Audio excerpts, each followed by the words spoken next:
Ahoj, moje meno je Patrik Dráškovič a v tomto videu sa budeme rozprávať o jednej veľmi dôležitej veci a tým je perfekcionizmus, ako ničí tvoje podnikanie. Poďme sa na to pozrieť. Pokiaľ podnikáš, alebo začínaš, alebo chystáš sa podnikať, nemôžeš trpeť perfekcionizmom. Je to tá najväčšia a najhoršia vlastnosť, ktorú môžeš mať. Je to z toho dôvodu, že keď začínaš podnikať, chceš mať dokonalé logo, dokonalý web, ale zabúdaš na hlavný dôvod podnikania a tým je zarobiť peniaze. Pokiaľ trpíš len tým, že robíš logo, robíš ho týždeň, 2 týždne, mesiac, následne potom robíš web a robíš ho zase ďalší mesiac, tak si strátil 2 mesiace času, čo už si mohol byť dávno vonku, inzerovať, reklamu a propagovať svoju značku, svoje produkty. Ale ty namiesto toho si zabil 2 mesiace času tvorením dokonalého loga a dokonalého webu. A vieš, čo je na tomto najhoršie? Že keď začínaš, nemáš ani vedomosti, kto je poriadne tvoj ideálny zákazník, takže ty nedokážeš ani vytvoriť perfektné logo a perfektný web. Častokrát ľudia perfektné logo a perfektný web vytvárajú neskôr v podnikaní, dajme tomu po 5 rokov alebo 6 rokov a následne potom zistia, že ja vlastne ani to logo nemusím prerábať. Napríklad zober si mňa, ja to logo, ktoré mám a stále používam, bolo vyrobené a spravené pred nejakými 8, 9, 10 rokmi. Je veľmi dávno. Rozmýšľal som, či je pre mňa dôležité to logo nejako updatenúť alebo nejako upraviť. A vieš, čo som zistil? Že klientov moje logo, moja firma vôbec nezaujíma. Mojich klientov zaujíma produkt, služba. A pokiaľ ty sa zameriaš a budeš perfekcionista v tom, že urobíš perfektne svoj produkt, predáš svoju službu a dokážeš poskytnúť naozaj kvalitne a dáš si fakt záležať na tom, aby tá služba alebo ten produkt bol naozaj perfektný, tam podľa mňa perfekcionizmus má význam. Ale pri tvorbe webovej stránky, pokiaľ samozrejme nepodnikáš v tom, že vytváraš webové stránky, vytváraš loga, tak tam a naozaj perfekcionista by si mal byť.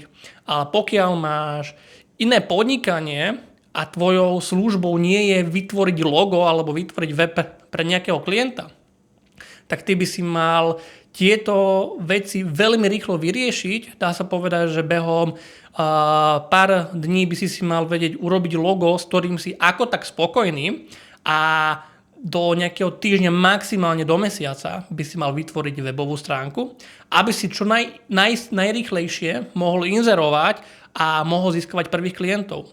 Ono je veľmi krásne, keď máš dokonalé logo, dokonalý web, ale bohužiaľ nemáš žiadnych klientov. Veľa začínajúcich podnikateľov trpí v tomto prípade perfekcionizmom, že všetko musí byť dokonalé. Ale naozaj, vieš, čo musí byť dokonalé? Ako som už povedal, dokonalý musí byť tvoj produkt, tvoja služba.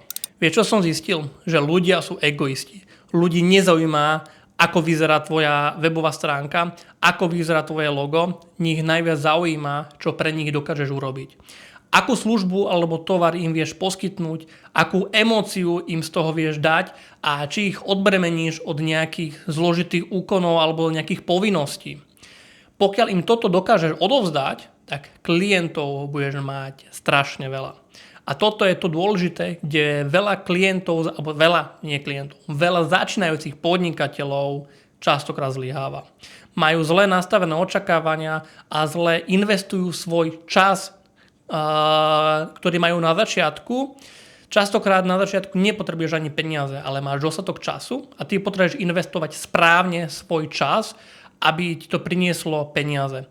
Takže keď chceš správne zainvestovať svoj čas, rýchlo zbúchaj logo web a skôr sa zameraj na to, že sprav poriadne reklamu. Pokiaľ samozrejme nevieš robiť reklamu, tak si najmi niekoho, kto tú reklamu spraví za teba a sústreď sa na poskytovanie služieb a komunikáciu so zákazníkom.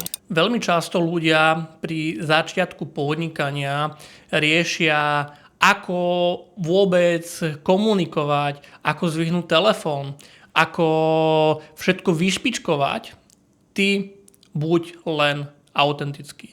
Veľmi často ľudia aj v dnešnej dobe, mne napríklad ľudia hovoria, že pokiaľ som autentický a rozprávam prirodzene, je to omnoho lepšie aj pri zdvíhaní telefónu, pokiaľ povieš nejakú svoju emóciu, pokiaľ zasranduješ, tak budeš mať omnoho vyšší kredit u toho klienta, než keby si zdvíhal telefón čisto stroho, bez emócií. Takže ľudia nechcú ten perfekcionizmus, ktorý je veľmi krásny a také pozlátko na vrchu. Nie. Ľudia chcú vedieť, aký naozaj si. Ty, keď poskytuješ službu alebo predávaš tovar a máš tú česť, že môžeš s tými zákazníkmi komunikovať, ľudia chcú vedieť tvoj príbeh. Ľudia chcú cítiť od teba tú autentickosť. Nechcú vidieť len všetko to pozlátko, ale ľudia chcú vedieť, kto naozaj dodá tú službu, kto za ňu zodpovedá, ako celá tá služba prebieha. A pokiaľ ty dokážeš to dobre a perfektne odprezentovať, a tu by si mal byť fakt, že si dať na tom záležať, tak naozaj budeš fakt dobrý podnikateľ. A čo sa týka tých klientov, tí klienti postupne budú pribúdať. Nemusíš sa toho báť, ono to pekne príde aj samé. Ako sa zvykne hovoriť, lepšie hotové, než dokonalé. Ty mám na mysli, že pokiaľ ja napríklad natáčam toto video, je lepšie, keď ho urobím nejaké priemerné, než keby som ho stále snažil sa ho čo najideálnejšie natočiť, nikdy by nebolo hotové.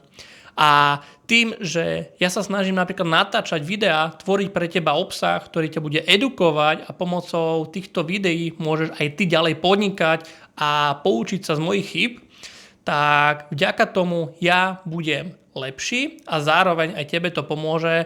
A chcel som tým povedať, že tým, keď začneš, tak nesnaž sa byť dokonalý. Nemusíš mať ani dokonale vyšpičkovaný svoj produkt, svoju komunikáciu so zákazníkom. V tomto prípade najdôležitejšie je, že neplýtvaj čas tam, kde nemusíš.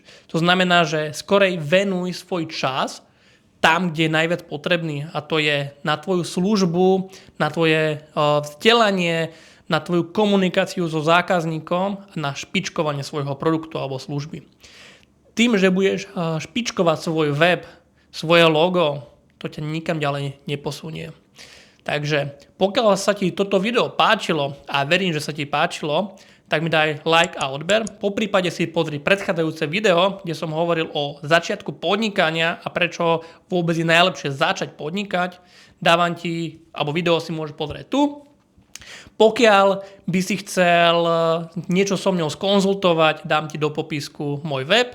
Môžeš si zarezervovať krátku konzultáciu so mňou, kde ti ukážem, ako môžeš aj ty viesť podnikanie a ako vieš aj ty začať podnikať, tak aby si bol úspešný hneď od začiatku.